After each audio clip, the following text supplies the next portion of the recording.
Deadpool and Wolverine's been out for almost a week now, which means everybody on the planet has seen it already, because that's how the internet works. And because it is the internet, we have to do a top 10, because we have to celebrate things in orders of 10.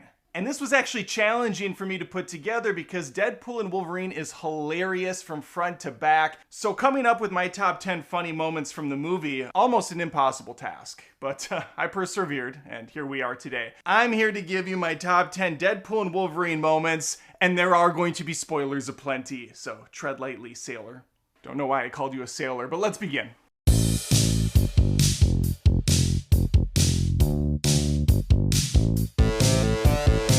Coming up with a top 10 list was no easy task. Oh, wait, what's this? What's this right here? That's a notification to subscribe to the channel, which you should absolutely do because I post movie content every single week. You have to be here for it, or you're gonna miss it. And that's just absurd. All right, let's begin. In number 10, because you have to start with the worst and get to the first, I'm gonna be doing all of the MCU jokes in this film. Specifically, how much Deadpool seems to hate the MCU's multiverse attempt. Wade Wilson is a man of the people. He's the Marvel Jesus, self-proclaimed. And he knows, just like you and I, that the multiverse has been kind of a mess, to put it lightly. But listening to a salty middle-aged prick cry about it on YouTube doesn't quite hold the same weight as listening to a salty middle-aged guy in a Deadpool costume say it in a big-budget movie. And so that's where we have Ryan Reynolds knocking the MCU multiverse attempt and this new phase. What a disaster it's been. Funny stuff, and it kind of carries throughout the movie. It's an ongoing joke, much like the MCU has become. In number 9, I'm putting all of this pretty much in one big pot. The cameos. This film is chock full of them, ranging from, oh wait, that's Pyro from X-Men 2 and 3? Didn't even realize that for the first half hour he was in it. All the way to, holy shit, they got Wesley Snipes back as Blade. This is freaking awesome. But this isn't the top 10 coolest moments, it's top 10 funniest. Of course, there's overlap. There's always gonna be overlap. But if we could nail it down a little bit, I'm specifically talking in this case about some of the great lines each of these prominent characters get. Elektra, Blade, Gambit. They each get one or two hilarious moments. With Blade, he references his comment about ice skating uphill from Blade 1. That became a meme. That became a thing, I guess. That's his character now. Honestly, it was a little forced in the film, I thought. But damn it, just having Wesley Snipes there, I have to give him some props. Elektra gets the best jab of the film. Jennifer Garner was married to Ben Affleck for many years. They have kids together. So when they bring up how Daredevil is dead in this universe, she's just kind of like, I'm okay. I'll get over it. Just good stuff. Meta commentary layered on top of each other. You gotta love it. It's what Deadpool's all about. And when it comes to Gambit, pretty much everything he says is hilarious. He's got that thick Cajun accent. Deadpool can't understand a word of it, and he has no problem pointing it out every chance he can. In the number 8 spot is the Wolverine Montage. Seeing all these different Logan variants is not only awesome, it's often played for laughs. You have him nailed to a cross like Jesus, surrounded by bodies everywhere. It's very dark. Deadpool just bounces instantly. He's like, I'm not having any of this. You have Henry Cavill playing the character, the fan cast, Superman, the Man of Steel, back in action, this time as Logan. He looked kind of weird. I'm not gonna lie to you, I thought he looked a little off, but I'm sure the ladies appreciated the shirtless pic, regardless. But my favorite by far is Hugh Jackman turning around at the bar, hopping off the stool, and we realizing he's like 4 feet tall. Clearly a nod to the fact that fans for many, many years were pissed that Hugh Jackman was cast as Wolverine, because Wolverine in the comics is like 5'5" or something. He's a short dude. He's a short guy. And Jackman's well over 6 foot. He's like 6'3", 6'4". He's a tall drink of water. So you got both. You get the best of both worlds. You get Hugh Jackman's awesome acting chops, now in condensed form. At number 7, I'm going with Wade Wilson kind of auditioning to be an Avenger. He travels to their universe using Cable's time-turning device. He speaks with Happy Hogan, who has a glow up again. He keeps getting raises. He started out as a driver for Tony Stark. Look where he's at now. Doing interviews for potential Avengers. I'm not sure that's better than head of security, which he was at one point, but we'll move past it. This entire scene really showcases both the acting chops of Ryan Reynolds end of Jon Favreau. They bounce dialogue off of each other so effortlessly. The jokes all landed for me. Reynolds' Deadpool is constantly knocking Happy for being a driver at one point. He keeps going back to it while he's trying to impress the guy. He just cannot stop himself from being a dick. And I love it. Hogan is very much keeping up with him. He's along for the ride because he was a driver at one point, so he's knocking him back just as hard. This whole scene, flawlessly done. There's a reoccurring Thor gag that I laughed at every single time. It's so stupid that it's funny, like a lot of the stuff in here, but that's where I like to live, the so stupid it's funny jokes. Deadpool's at the TVA. He sees all the Avengers up on the screen, most of the stuff we've seen before, except for this one prominent screen that's showing Deadpool being cradled in the arms of Thor, the mighty Thor himself, who's crying. He's so sad. And Wade is heartbroken. He's like, why is Thor crying over me? He randomly goes back to this. It keeps him up at night. But he never gets an answer. And in turn, neither do we. Which somehow makes it even more funny. A lot of Marvel movies as of late have unapologetically been sponsored by a band or something ridiculous. In Thor, Love and Thunder, they constantly name drop Guns N' Roses. It's so obnoxiously done, ham-fisted at best, insulting at worst.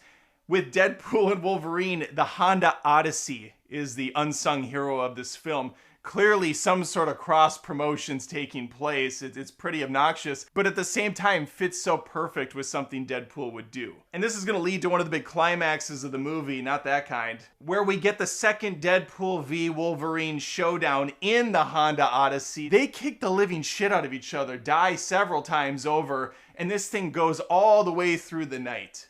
And it ends with a great punchline from Deadpool pointing out just how spacious this vehicle is. Earlier in the film, he was trying to sell these things, poorly trying to sell them, but now he gets to appreciate the Odyssey and all of the comforts it comes with. If only he knew then what he knew now, he might have sold one. In the final act of the movie, Deadpool goes up against his toughest challenge to date. Himself. 100 times over. Nova opens a portal, and what comes out on the other side is not a pretty picture. 100 Deadpools attack, ranging from a flying skeleton to baby pool. And this sequence is laugh out loud not only because of the concept behind it, watching Logan and Wade Wilson fight all these assholes, but also the way it's shot. We have a one take going from left to right as they smash through buses, flip over cars. It's all done so well, and it never loses the humor along the way. My only hang up with this scene is we didn't get Baby Pool in action. They teased it, but they left us wanting more. Around this time, we also get Nice Pool returning. Also, played by Ryan Reynolds. He's got long flowing hair. He's just a beautiful person inside and out. The friendliest Deadpool or person you'll really ever meet. Deadpool Prime, not so interested in that. He's really only into the double guns this guy's rocking. Gorgeous golden guns that Wade wants for himself. And his little dog, too. Dogpool is hideous beyond all belief. He is frightening to look at. But god damn it, Deadpool loves him. And since there's a whole army of Deadpools about to rain down bullets on him, he finds this a perfect opportunity to use his counterpart as a human shield.